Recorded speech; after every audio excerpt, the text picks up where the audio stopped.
like 2 sessions before, we were discussing come what may, we have to go with homemade foods, and women in the family should take charge, and of course men and other members of the family can play a supporting role in that, in the process of turning our lifestyle into cooking the food together and eating the food together.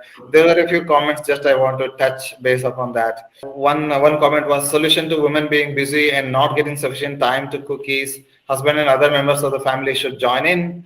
Next is, what times are recommended? Next question was like, what times in the day are recommended for food? 2 meals per day is the standard one as per Ayurveda. Whether it is lunch and dinner or breakfast and dinner, nowadays breakfast and lunch combined, brunch, that style is there. So, what are your comments on that, sir? The meal times. See, if you observe, not only in this, our younger generation or those people who are friendly and savvy, they are always pro for something new. See, when you are eating same old things, they are not happy with that. If the same thing been branded with some new name and a new twist to the things, same old theory, that is nothing but good old wine in a new bottle. They are happy with that. The brunch and all those things, this is the same concept just developed. Very clearly, Ayurveda speaks about one has to consume food twice. They never say it is lunch, breakfast, or anything. It is said annakala, a very clear term they have given. 2 annakalas in a day. We need to take it twice. So very clearly, annakala. So whatever the way you want to call it, you call it as brunch, lunch, or breakfast, or meal time, whatever you want to call it, you call it. It is up to you. It's very typical. Second thing I wanted to point out in this, of course, cooking is very clearly at a house a female dominated area. It doesn't mean that she has to only do it. A male can also do it. And in the Puranas and the references, whenever it is there, you just observe.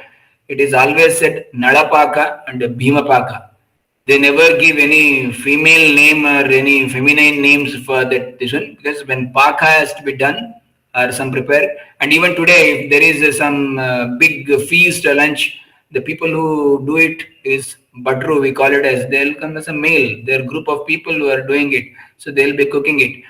So it doesn't mean that only female has to do it. But in a family, in a small family, female partner or a female or the mother who is having a very pivotal role and very important role to maintain the health of the family members, and she holds the lot of money can be saved.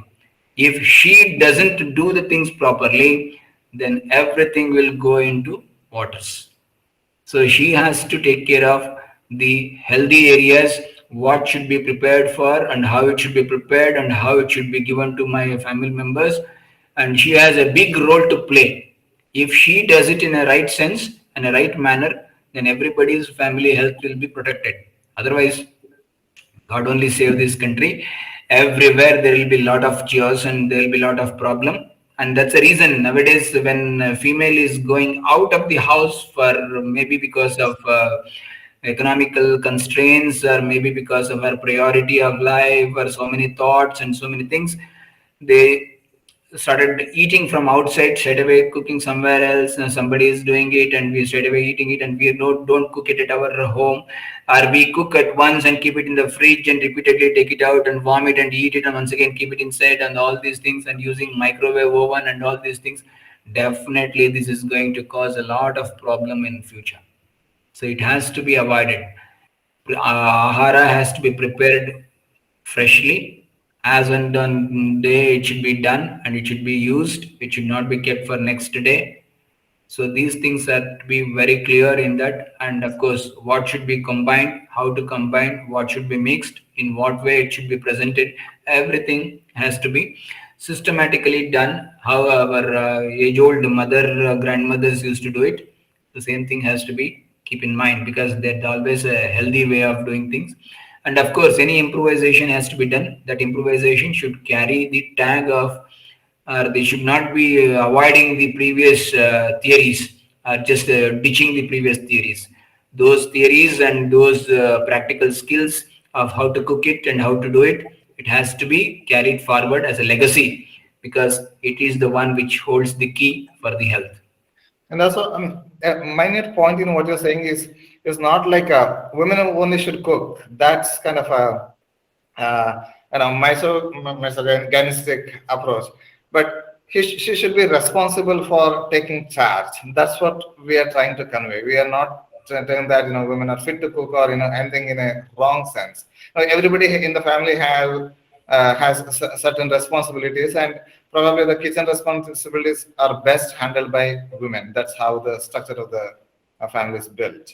But what I have observed is, usually something big, truck, 20 tire truck or something, wheel truck or something like that, big trucks usually, it is handled by men. But miniature things, fine things, which is always done better by women. So family is usually a small unit with a few members, where she is the one who can handle it very properly, particularly the kitchen. And of course, when men are doing outside some work to earn their livelihood, then woman has to do it. If both men and women both are working in a family, then of course they both has to find out some time together to cook for themselves